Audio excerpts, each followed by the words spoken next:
Evil did not arrive here screaming. It arrived early, with plans folded neatly under an arm. It arrived with rulers, stopwatches, clipboards, and men who spoke calmly about numbers. This place was not born from rage. It was born from logic. From the belief that human beings could be processed, sorted, reduced. This was not a camp built to punish. It was a system built to work. And it worked too well. No chaos, no mercy, no hesitation. Trains arrived on time. Bodies moved forward. Objects were catalogued. Life was not other blood's story. There was not bid again. No taperville money, no free. No chaos, no punish, no life was completely. Bodies moved forward. Life were catalogued. Muddies moved forward, just from time. No dale in time, the stage provide the best weeka, the specially gauged with plans, and squared, abatted money. No chaos, no bodies, moved forward, life were catalogued. No frequently, the string from the groove, no pullicid of moment. No life was propagated. The bodies wasn't opened, the noom from the plans. Investigate, this was not about camp. Trains arrived in the camp, built to punish. It was born from lodge, no payas. No life was made. No novel and mercy. No novel, this was done. No rage of this was not about time. No chaos, no bodies moved forward. Life were catalogued. This was not about fived, exactly. These olders of displays is in developing ones of processed, in fact, this reflect anything very much, and merce is the plans. Displays was generally both camp, the bakers of muddy. It was not arrived, boards, no mercy, no hesitation. Trains arrived on catalogued. Life was measured in minutes, then discarded. When people imagine monsters, they imagine madness. But madness would have slowed things down. What lived here was something colder. This place perfected killing by removing emotion entirely. It turned death into routine, and routine into progress.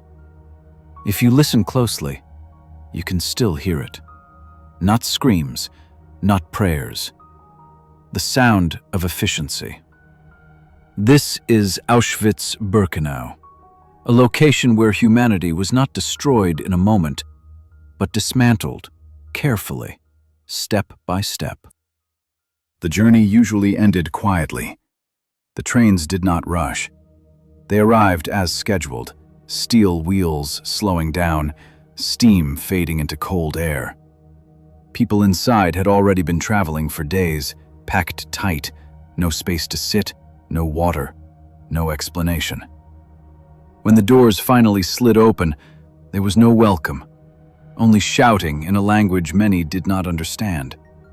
But the layout did the real work. The platform was wide, open, designed for flow. Men to the left, women and children to the right. Not cruelty, organization. The guards did not need to scream much. The lines moved themselves. Bags were dropped, labels were attached, the longings sorted with careful hands. Everything looked temporary, as if people would return for it later. That lie was part of the design. From the platform, you could not see the end. You could not see the chambers. You could not smell the smoke yet. You only saw order. And order makes people obey. Some were selected to work, marked not by mercy but by usefulness. The rest were told they were going to shower. That word mattered. It kept the line moving. No resistance, no panic. The factory could not afford delays. As the last footsteps left the platform, the trains were already being prepared for the next arrival. The system did not pause. It never needed to. Beyond the platform, the camp unfolded like a map drawn by engineers rather than soldiers. Signs were straight. Buildings were numbered. Signs were clear. Everything suggested routine. People were guided toward low brick structures, ordinary in appearance, almost boring. This was intentional. If terror exploded too early, the system would fracture. So deception became architecture. The rooms were clean, the walls were solid, the ceilings low enough to feel contained but not threatening. Hooks lined the walls, numbers carefully, so people would remember where they bought in the problem. The metal breaks still experience with which we fall it. The metal breaks is heart supposed to develop. The day just story to the floored. The problems believed to feel to me the problems, as the plan would looked to the developed. There were parent to feel the point, the blood, videos in the floored. The camp was exploded, and made of the problems was reported. That detail mattered. It anchored hope. Guards repeated instructions calmly, almost politely. Move faster. Remember your number. After the shower, you will get soup. The lie was gentle, and that made it stronger. Children were told to stay close to their mothers. Elderly were helped inside, not out of kindness, but to keep the pace steady. Nothing here relied on force alone. The space itself did the convincing. Once the doors closed, the room no longer belonged to those inside. It belonged to the system. A mechanism hidden in the ceiling waited, not in anger, not in haste. The factory only moved forward. What happened next was not witnessed by the outside world, but it was repeated so many times it became routine. The men operating the system did not see faces. They saw numbers, capacity, throughput. They worked in shifts. They took breaks. They went home afterward. That is the most disturbing part. This place did not demand hatred. It demanded discipline. The dead were removed efficiently, bodies treated as residue rather than remains. Every step had been tested, improved, corrected over time. If something slowed production, it was adjusted. If a method wasted resources, it was replaced. Human life became a variable to optimize. The smoke rising from the chimneys was not dramatic. It was steady, consistent, almost dull. And while it rose, the camp continued to function normally. New arrivals, new selections, new lines forming again. The ground absorbed what it could not hold. The air carried what the ground could not. The factory never acknowledged what it was producing. It only ensured that production never stopped. A place like this did not survive on cruelty alone. It survived on routine. The guards learned schedules before they learned names. Clerks filled out forms with clean handwriting. Engineers worried about fuel efficiency. Doctors stood nearby, not to heal, but to decide who could be used a little longer. Every role was narrow, precise. Emotion kept outside the task. The system rewarded obedience, not thought. Some told themselves they were only small pieces, that responsibility lived somewhere higher, somewhere invisible. That lie made survival easier. Work ended at set hours. Meals were eaten. Laughter sometimes escaped, quick and nervous, then stopped. The camp did not require belief in ideology every moment. It only required participation. And participation, day after day, turned horror into habit. When something breaks often enough, it stops feeling broken.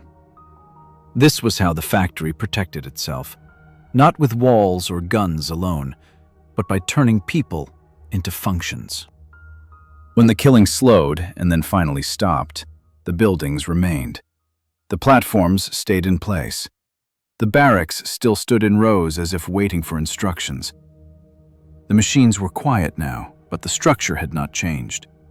That is what makes this place unbearable.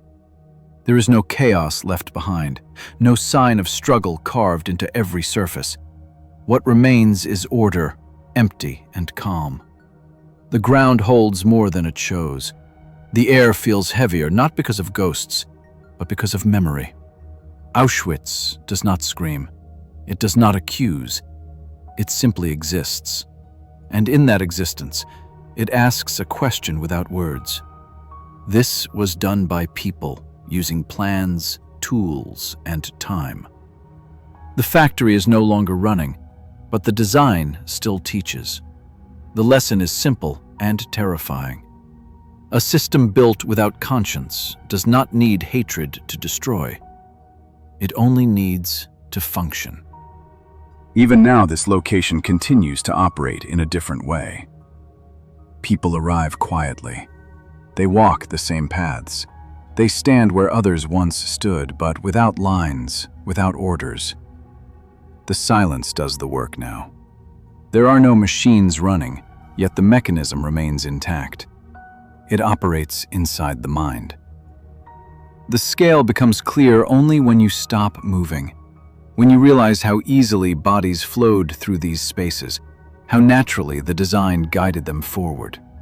This place does not rely on shock anymore. It relies on understanding, and understanding is heavier. The danger was never limited to one time, one ideology, one uniform. The danger was the belief that efficiency excuses everything, that distance removes responsibility, that following orders dissolves guilt. This factory no longer produces death, but it produces a warning, constant and unresolved. If you listen closely, you hear it in the quiet. Not a scream, not a demand, just a fact. This happened, not because humanity collapsed, but because it organized itself too well. And any place built this way, any system stripped of conscience, does not belong to the past. It only waits.